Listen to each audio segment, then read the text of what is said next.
श्वास करें।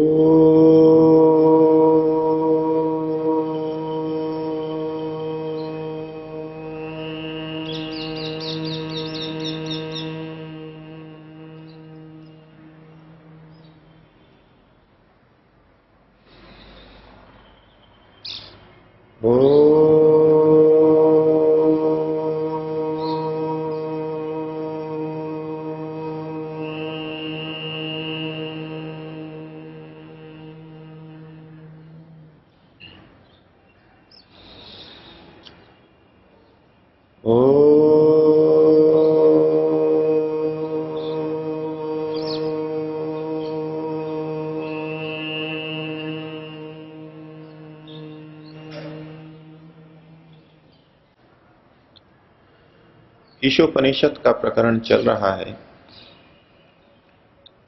8वें मंत्र में ईश्वर के स्वरूप को बताने के बाद उपनिषद हमें कुछ और ज्ञान, कुछ और रहस्य की बात बताना चाहती है। 9वें मंत्र में कहा गया, अंधन तमः प्रविशन्ति ये अविद्याम उपासते। ये जो लोग, जो मनुष्य अविद्याम उपासते, अविद्या को उपासना करते हैं, अर्थात अविद्या की उपासना करते हैं, वे अंधन तमः प्रविशन्ति, घोर अंधकार को प्राप्त करते हैं, घोर अंधकार में प्रवेश करते हैं। बात समझ में आती है कि जो अविद्या की उपासना करेगा, जो अविद्या में रहेगा, उसका पतन तो होगा ही। अगली पंक्ति में कहा, ततः भूय इव, इनसे भी निचली स्थिति के अंदर और घोर अंधकार में जाते हैं। कौन लोग? यऊ विद्यायाम रता, जो विद्या में रत हैं। पहली पंक्ति तो समझ में आती है, लेकिन दूसरी पंक्ति के लिए प्रश्न खड़ा होगा कि ये कौन सी बात हुई कि अविद्या में रहने वाले तो अंधकार को प्राप्त होते हैं, लेकिन विद्या में रहने वाले और भी अधिक अंधकार को प्राप्त होते हैं। अब उपनिषद कुछ रहस्यात्मक होते हैं, कुछ रहस्यात्मक बातें करते हैं। अर्थात यहां हमको उनके कथन का कुछ तात्पर्य समझना होगा। वो कुछ और कहना चाह रहे हैं। पहली पंक्ति से जो हम अविद्या का अर्थ ग्रहण कर रहे हैं, सामान्यतया अविद्या का मतलब विद्या से भिन्न कोई वस्तु, कोई चीज। अविद्या अर्थात विद्या का अभाव, ज्ञान का अभाव, ज्ञान न होना, विद्या न होना। अविद्या का यदि यह अर्थ लें तो भी दोनों पंक्तियों की संगति नहीं लगेगी कि जो ज्ञान से रहित हैं वो तो अंधकार को प्राप्त होते ही हैं, लेकिन जो ज्ञान से युक्त हैं वो और अधिक अंधकार को प्राप्त होते हैं। बात वहीं उलझ के रह जाती है। अविद्या का यदि दूसरा अर्थ किया जाए, अर्थात विद्या से विपरीत उल्टा ज्ञान, मिथ्या ज्ञान, तो भी बात वहीं उलझ के रहेगी कि जो मिथ्या ज्ञान से युक्त हैं वो घोर अंधकार को प्राप्त होते हैं, और जो विद्या से, सत्य ज्ञान से युक्त हैं वो और भी घोर अंधकार में जाते हैं और निचली स्थिति में जाते हैं।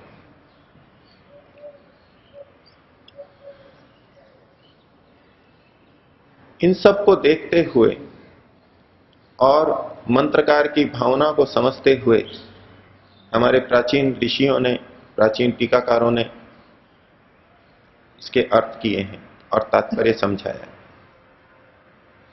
तो एक तो हमें यह समझना होगा पहली पंक्ति में अविद्या का क्या अर्थ है। दूसरी पंक्ति में भी हमें समझना होगा कि यहां विद्या की निंदा क्यों की जा रही है। दूसरी पंक्ति में कह दिया जो विद्या की उपासना करते हैं वो और अधिक अंधकार में जाते हैं। क्या उपनिषद विद्या की निंदा कर रहा है, विद्या का निषेध कर रहा है? जो उपनिषद ज्ञान की बातें करती हैं, हमको मुक्ति तक पहुंचाने की बात करती हैं, वो विद्या का खंडन कभी नहीं कर सकती। तो वक्ता का तात्पर्य कुछ और वस्तु में है, कुछ और संकेत किया जा रहा है। प्रथम पंक्ति में अविद्या का अर्थ आचार्य शंकर ने कर्म किया है। अविद्या अर्थात कर्म। सामान्य दृष्टि से हमको यह अर्थ बड़ा विचित्र अटपटा लगेगा, लेकिन संस्कृत भाषा की दृष्टि से अविद्या का अर्थ कर्म हो सकता है। अविद्या का वहां तात्पर्य लिया जाएगा जो विद्या से भिन्न है, लेकिन विद्या के जैसी ही कोई चीज है। विद्या के पहले जो अ लगाया गया उसका एक अर्थ यह भी होता है कि उससे भिन्न लेकिन उसी जैसी कोई दूसरी चीज। तो विद्या के सदृश, विद्या के समान दूसरी चीज है यहां कर्म। संस्कृत में यह वाक्य प्रयोग किया जाता है इस बात को समझाने के लिए। किसी ने कहा अब्राह्मणम आनय, अब्राह्मण को लेकर के आओ। अब अब्राह्मण शब्द का अर्थ है जो ब्राह्मण नहीं है। 4 वर्ण है, ब्राह्मण, क्षत्रिय, वैश्य, शूद्र। और जब कहा गया अब्राह्मण को लेके आओ, तो श्रोता, आज्ञा पालन करने वाला ब्राह्मण से भिन्न किसी और मनुष्य को लेकर के आता है। क्षत्रिय को लेके आ सकता है, वैश्य को लेके आ सकता है, शूद्र को लेके आ सकता है, लेकिन वो ऐसे ही किसी अन्य वस्तु को नहीं लाता। वो पत्थर को उठा करके नहीं लाता। पत्थर भी अब्राह्मण है, पत्थर भी ब्राह्मण नहीं है। वो किसी चादर को लेकर के नहीं आता, चादर भी अब्राह्मण है। प्रसंगवशात वो ब्राह्मण से भिन्न किसी और मनुष्य को लेकर के आता है। इसी प्रकार से यहां जब अविद्या शब्द का प्रयोग किया गया तो विद्या से भिन्न लेकिन उसी जैसी कोई दूसरी चीज का यहां पर ग्रहण होना चाहिए, होता है। ज्ञान, कर्म और उपासना, ज्ञान, कर्म, उपासना और विज्ञान ये वेद के विषय हैं। तो जहां एक तरफ दूसरी पंक्ति में विद्या शब्द का प्रयोग किया गया तो यहां विद्या से भिन्न और कर्म, उपासना का ग्रहण हो सकता है। तो इस दृष्टि से यहां पर शंकराचार्य ने अविद्या का अर्थ कर्म किया। और जब अविद्या का कर्म अर्थ करेंगे, फिर इस मंत्र को देखें कि जो कर्म की उपासना करते हैं वे घोर अंधकार को प्राप्त होते हैं। और दूसरी पंक्ति का अर्थ पूर्ववत रहेगा, जो विद्या की उपासना करते हैं वो और अधिक घोर अंधकार में जाते हैं। एक तरफ हमारा शास्त्र विद्या के लिए कहता है, विद्या प्राप्ति के लिए कहता है, कर्म करने के लिए कहता है। इसी ईशोपनिषद में दूसरा मंत्र था, कुर्वन्ने वेह कर्माणि जिजीविषेत् शतम समा। कर्म करते हुए 100 वर्ष तक जीने की इच्छा करें।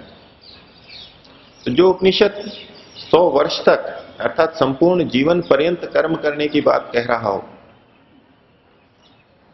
वो कर्म से घोर अंधकार की प्राप्ति कैसे कह सकता है? तो यहां पर कर्म की निंदा नहीं की जा रही कि उससे घोर अंधकार प्राप्त होता है। यहां पर दूसरी पंक्ति में विद्या की निंदा नहीं की जा रही कि उससे अत्यंत घोर अंधकार की प्राप्ति होती है। वक्ता का तात्पर्य यहां पर समुच्चय में है। वे कहना चाहते हैं कि केवल कर्म में जो रत हो जाते हैं, केवल कर्म में ही लगे रहते हैं, वो घोर अंधकार को प्राप्त होते हैं। अर्थात विद्या को छोड़ करके, ज्ञान को छोड़ करके बस कर्म में ही प्रवृत्त हो जाते हैं, कर्म ही करते रहते हैं, वो घोर अंधकार को प्राप्त होते हैं। और इसी शैली से अब दूसरी पंक्ति का अर्थ लगेगा कि जो विद्या में ही रत रहते हैं, अर्थात कर्म की उपेक्षा कर देते हैं, केवल पढ़ने के अंदर, ज्ञान की प्राप्ति के अंदर ही रहते हैं। शब्द कैसे बना, इस पंक्ति का क्या अर्थ होगा, केवल बौद्धिक स्तर पर ही ज्ञान को पाते रहते हैं, विद्या को पाते रहते हैं, वो और भी अधिक निकृष्ट स्थिति को प्राप्त होते हैं। एक तरफ वो व्यक्ति है जो ज्ञान को छोड़ करके कर्म में ही लगा है, और उसकी तुलना में कहा जा रहा है कि जो केवल ज्ञान में ही लगा है, कर्म नहीं कर रहा, वो उससे भी घोर अंधकार को प्राप्त होगा। अर्थात वक्ता का तात्पर्य समुच्चय में है। उनका उपदेश इस बात में है कि कर्म और ज्ञान दोनों साथ चलने चाहिए। और इस उपनिषद में विद्या और अविद्या से संबंधित 2 मंत्र और आगे आएंगे। ये 3 मंत्र अर्थात 9वां, 10वां और 11वां, ये विद्या और अविद्या से संबंधित हैं। और इन तीनों को हम देखें तो हमको ज्ञात होता है कि आगे वो इसी अविद्या से लाभ भी बता रहे हैं, इस विद्या से भी लाभ बता रहे हैं। अर्थात ये कर्म और विद्या का निषेध नहीं किया जा रहा, निंदा नहीं की जा रही, इनके समुच्चय की तरफ हमको प्रेरित किया जा रहा है। मानव में आज भी ये प्रवृत्ति देखी जा सकती है कि कुछ व्यक्ति कर्म की तरफ अधिक प्रवृत्त होते हैं, और इसी विचारधारा को लेकर के कर्म योग के नाम से एक धारा चल पड़ी कि हमको कर्म करना चाहिए। मानव का लक्ष्य ईश्वर की प्राप्ति, मुक्ति की प्राप्ति है, और वो कर्म करने से होगी। हम अच्छे शुभ कर्म करें, करते ही रहें, और इस प्रकार हमारा मन पवित्र होगा और हम परमात्मा को, मुक्ति को पा सकेंगे। और इस विचारधारा में कर्म को इतना महत्व दिया गया कि ज्ञान का अंश वहां पर बहुत अल्प हो गया। इसी प्रकार से दूसरा पक्ष ये सोचता है, दूसरी धारा ये बह रही है, आज भी बह रही है। उनका सोचना है कि कर्म तो बंधन का कारण होता है, हम कर्म करेंगे तो उसका फल हमको अवश्य मिलेगा। अच्छे कर्म करते हैं तो भी, और बुरे कर्म करते हैं तो भी, और कर्म का फल तो हमारे को शरीर में आने पर ही मिलेगा। और शरीर में आए तो शरीर एक बंधन है, हम इस शरीर से ही तो छूटना चाह रहे हैं, इस शरीर के जन्म और मरण के चक्र से ही तो छूटना चाह रहे हैं। तो ऐसे में यदि हम कर्म करते हैं तो वो हमारे बंधन का कारण बनेगा। इसलिए उन्होंने कर्म की उपेक्षा कर दी। लेकिन मुक्ति तो पानी है, ईश्वर तो पाना है, तो उसके पाने का उपाय क्या है? तो खोजते खोजते अंतिम बिंदु आया कि अविद्या, अज्ञान के कारण से बंधन है, इसलिए अविद्या को हटाएं और विद्या को प्राप्त कर लें तो मुक्ति की प्राप्ति हो जाएगी। और इसको स्वीकार करके ज्ञान की प्राप्ति में सतत लगे रहे, ज्ञान ही ज्ञान की तरफ लगे रहे, और कर्म उपेक्षित हो गया। ये स्थितियां सदा से मनुष्य के साथ में रही होंगी, इसलिए यहां पर इस मंत्र में हमें सावधान किया जा रहा है कि कर्म और विद्या, ज्ञान और कर्म दोनों को हमें साथ में लेकर के चलना है। इस पर थोड़ा सा और विचार करें कि जो केवल कर्म में रत हैं वो कैसे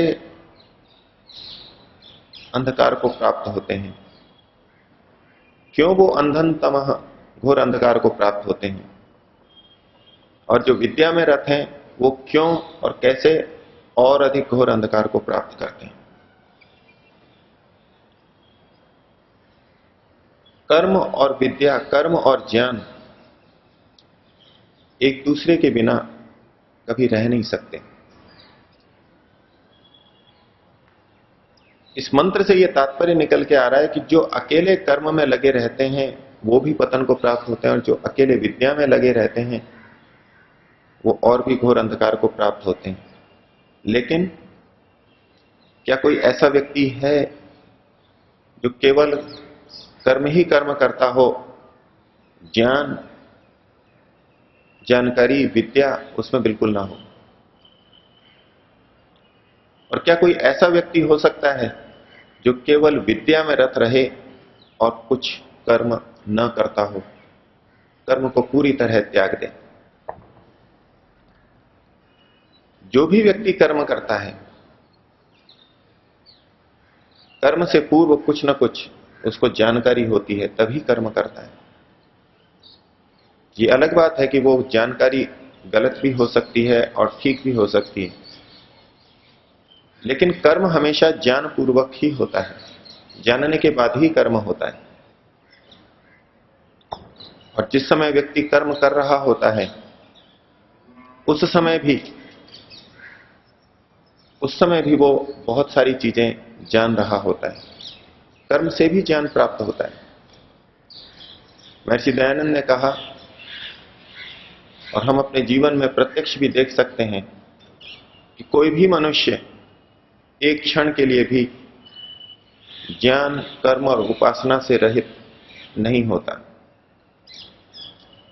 हम हर क्षण शरीर से अथवा इंद्रियों से, वाणी से अथवा मन से कुछ न कुछ कर्म करते ही रहते हैं। तो जब कहा गया जो केवल ज्ञान में रत हैं, विद्या में रत हैं, वो भी कर्म से रहित तो है ही नहीं, उनके कर्म भी सतत चल ही रहे हैं। जिस विद्या को वो पढ़ना चाह रहे हैं, पढ़ रहे हैं, जिस पुस्तक को पढ़ रहे हैं या किसी को सुन करके ज्ञान प्राप्त कर रहे हैं, ये भी तो वो एक कर्म कर रहे हैं। अगर कर्म को बिल्कुल छोड़ दिया जाए तो वो ज्ञान भी प्राप्त नहीं कर सकते।